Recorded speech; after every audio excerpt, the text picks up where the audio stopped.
The internet froze for a second when Charleston White said this because nobody was ready for it. Not the blogs, not the fans, not even the people who swear they know everything about Kanye West and Teyana Taylor. Because this time Charleston didn't laugh, he didn't joke, he didn't troll. He leaned forward and said there's a story y'all were never supposed to hear. A moment buried so deep that even Hollywood gossip channels tiptoed around it. And according to him, it explains everything. The silence, the distance, the cold break. The tension nobody could ever properly explain. And the craziest part is this isn't about music, it's not about contracts. And it's definitely not about creative differences. It's about a night that changed power in a room forever. A night where someone saw something they couldn't unsee and someone else realized their image was no longer safe. Because Charleston claims Teyana Taylor didn't just walk away from good music. She walked away holding a secret, and Kanye West didn't just let her go. He distanced himself because fear does that to people. And now the question everyone is asking is simple but dangerous. What did she see, why was it hidden, and why is Charleston White the one saying it out loud now? Because if even half of what he's hinting at is true, then the story we were sold for years was never the real one.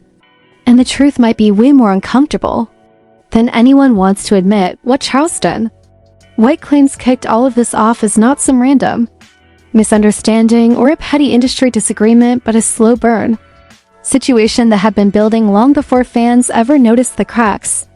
Because when Teyana Taylor entered the good music ecosystem, she wasn't just signing to a label, she was stepping into a pressure cooker, powered by Kanye West's moods, ambitions, insecurities, and constant need for control.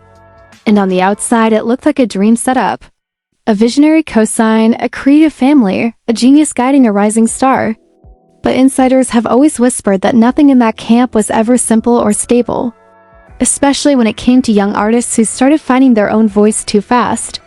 Because Kanye has always thrived when people orbit him, but reportedly struggles when they stop revolving and start standing on their own. And Charleston frames Teyana as exactly that problem. Talented enough to matter, but independent enough to be dangerous. Because as her confidence grew, the dynamic shifted from mentor and student to something far more tense and unpredictable. And that is where he claims the real controversy begins. With late-night studio sessions that stretched into emotional marathons. Promises about albums that never materialized on time. Praise given publicly and pressure applied privately. And an unspoken understanding that loyalty was expected even when respect felt conditional. And according to the so-called insiders, Charleston references this imbalance created resentment on both sides. Teyana feeling undervalued and stalled while Kanye allegedly felt challenged by someone he once viewed as moldable. And that friction alone would have been enough to quietly end a professional relationship. But Charleston insists that something much heavier entered the picture during a chaotic period when good music itself was allegedly dealing with internal power struggles, shifting alliances, and an atmosphere where everyone felt like they were walking on glass. Because that was the moment when Teyana is said to have been exposed to information she was never supposed to hear. Not through gossip or rumor, but by simply being present in the wrong place at the wrong time. And Charleston hints that this was less about scandal and more about vulnerability. A private moment involving Kanye that contradicted the unbreakable image he projects, especially to people whose respect he desperately seeks. And in an industry built on myth-making, even a single crack in the armor can feel like a threat. And once someone sees behind the curtain, the power dynamic changes instantly. Because now silence has value and trust becomes a negotiation. And Charleston leans hard into the idea that from that point forward, nothing between Kanye and Teyana was the same. Conversations became colder, communication became strategic.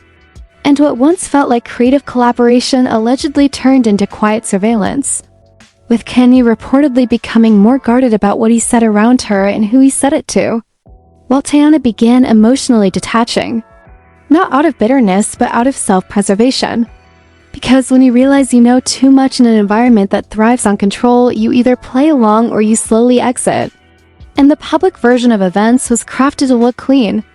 Creative differences, timing issues, industry politics. All the usual excuses that sound reasonable enough to shut down deeper questions. But Charleston argues that those explanations never fully added up, especially when you track how abruptly the warmth disappeared. How Kanye stopped publicly acknowledging her contributions. How Teyana spoke about feeling drained and unheard without ever naming names. And how fans were left filling in the blanks with speculation that never quite landed. And now with Charleston injecting his trademark chaos into the conversation, people are suddenly re-examining everything with sharper eyes. Asking why a relationship that once seemed so celebrated ended with such quiet finality. Why no dramatic fallout ever played out publicly? And why both sides appear to benefit from keeping the real story buried. Because if what Charleston claims is even partially true, then the silence was never about maturity or professionalism. It was about mutual damage control, about understanding that once certain truths surface, they cannot be contained to one narrative or one person. And that is why this alleged scandal feels so unsettling to people watching from the outside. Because it suggests that behind the polished interviews and inspirational soundbites, there may have been fear, leverage, and unspoken agreements shaping the careers we thought we understood. And as Charleston keeps teasing that more details are coming, the tension only grows. Because the biggest question is no longer whether something happened, but how. Many people already know and how long they have been pretending nothing did. As Charleston White pushes the story further, he frames the next phase not as a single explosive moment, but as a slow unraveling, where whispers started outrunning official statements. Because once tension ended, one that has held for years but may finally be cracking as more people feel less obligated to protect a version of events that never protected them in the first place. By the time Charleston White reaches what he calls the fallout phase, he deliberately stops talking like a commentator and starts talking like a prosecutor, building tension without ever entering a courtroom.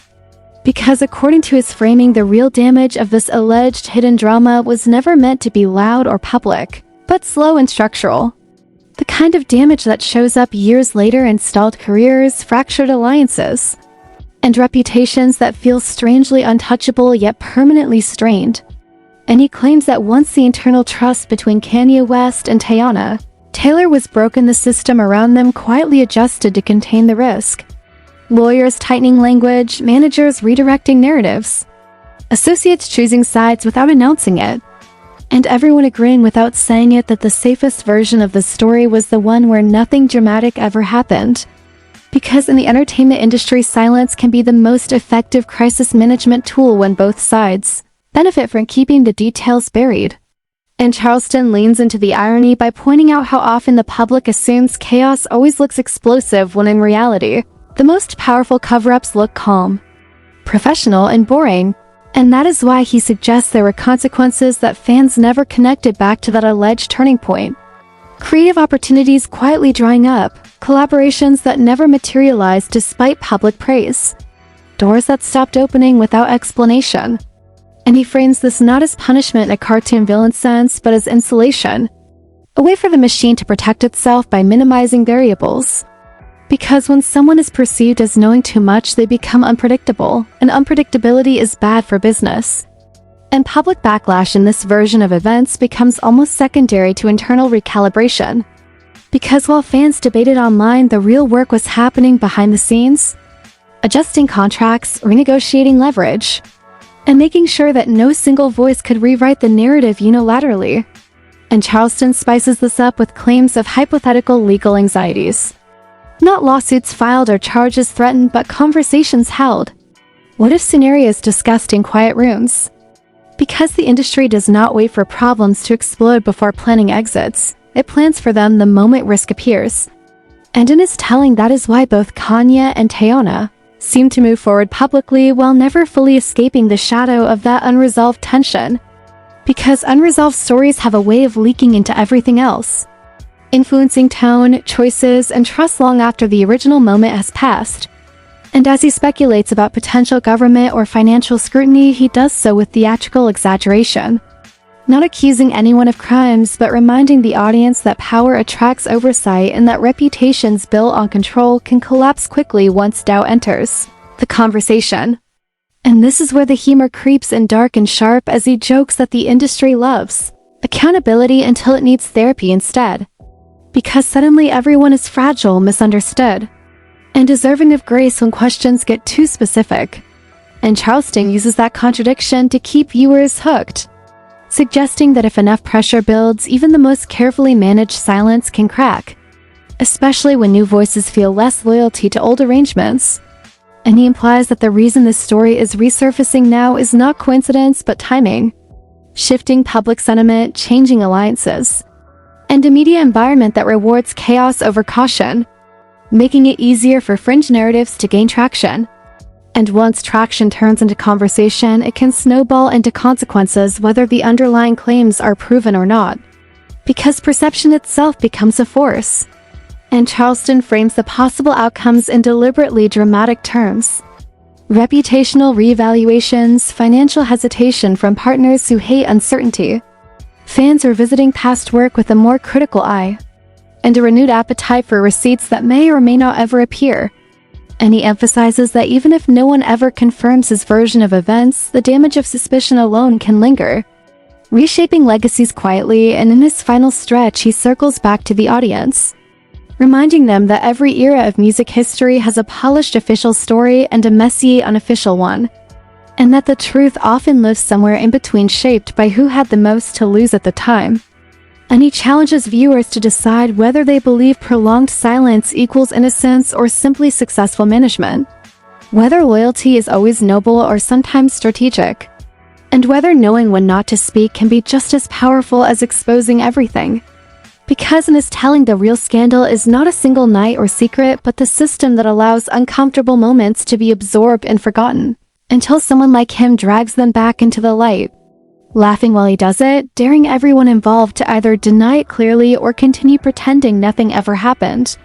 And as he closes, he leaves the audience with the unsettling idea that even if this particular story fades, another like it will always be waiting. Because when power, art, and ego collide, there are always rooms the public never sees and conversations that never make it into documentaries. And the question is not whether those moments exist, but who controls when we are allowed to hear about them. And whether this time the silence will finally hold or fracture under the weight of too many people remembering the same thing at once. Do you think this was just creative differences? Or is there a deeper truth still being protected behind the scenes? Drop your theory in the comments, hit like, and subscribe now, because if this story breaks wide open, you'll want to hear it first.